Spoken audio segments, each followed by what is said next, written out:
Hey everybody, this is Jim at freechartvideos.com. Using time-honored techniques to understand modern markets, this video is for educational purposes only, and it is not intended to be used as any form of investment advice.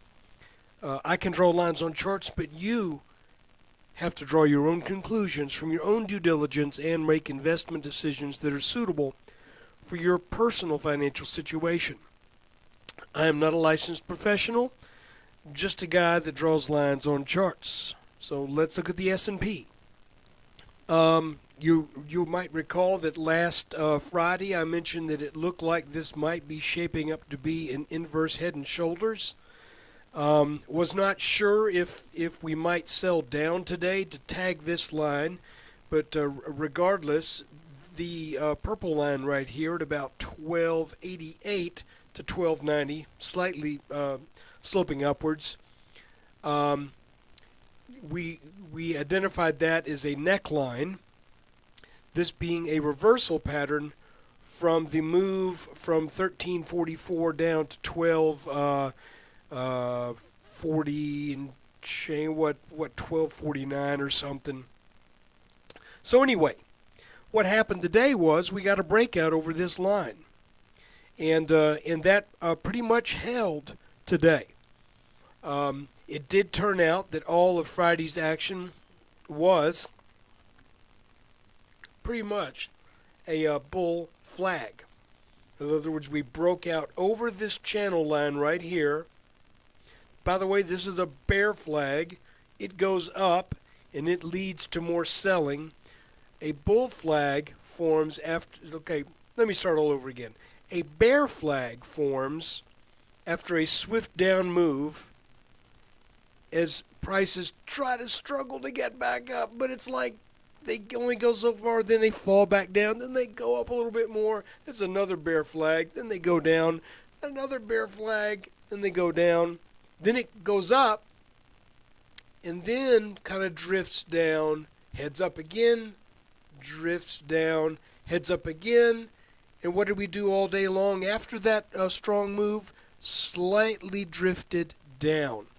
Now, I'm going to make this real short because I got to run out of here in just a few minutes to go photograph some interiors at an office building.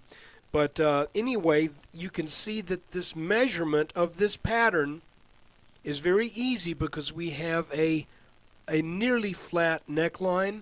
That measurement is approximately 1326.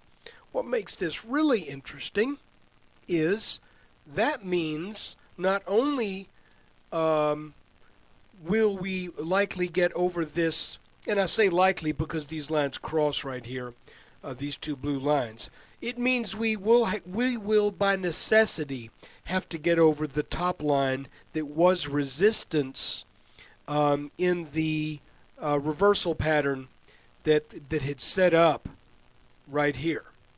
So here's this reversal triangle, broke down, came down, satisfied the minimum requirements of that pattern, now has apparently reversed out of this inverse head and shoulders pattern that measures 1326.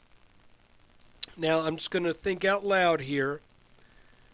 I want you to look at this black line, and I want you to think about what has happened numerous times in these markets, and that is a move down has almost always led to the formation of an inverse head and shoulders pattern.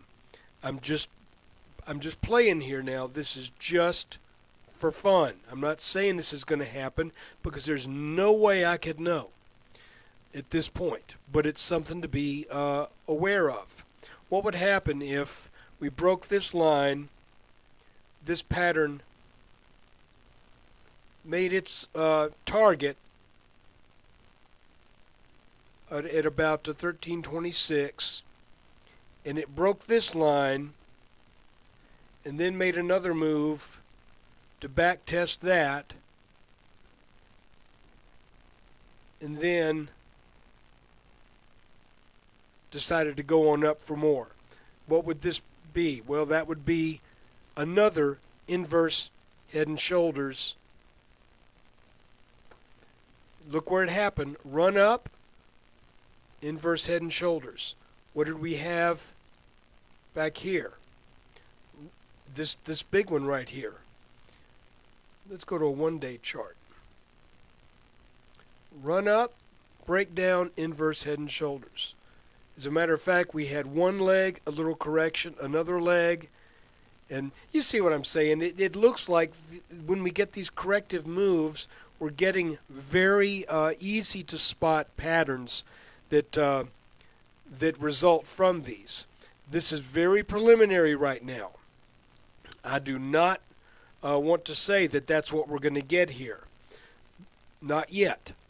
If we get to this line and then pull back and then start to head up after this line and get up here again, in other words, if we reach this area in early April or mid-April, then at that point I'm thinking, I think we got ourselves another one of these guys forming.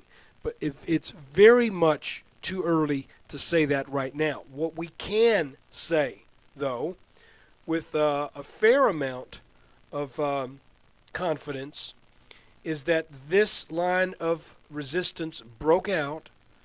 The move held quite well today, and I would expect this pattern to do what they've been doing all along, and that is fulfilling at least the minimum distance in the way of a price target. And that would put us, call it 1326, 1325, something in that range. And so anyway, that's what's going on with the S&P today. If you've been following the videos, you'll know kind of where this fits in with the big picture. And if you follow these things too, you would know that makes this move, if we do, if we get on up to that 1326, and it turns out to be an inverse head and shoulders, and we head up to 1380s or something, then you know that this will have been just a big noisy bull flag. But let's not call it that quite yet. We got to take it one step at a time. Right now we're dealing with this little pattern, and we're looking for it to fulfill its minimum requirement or minimum target at 1325, 1326.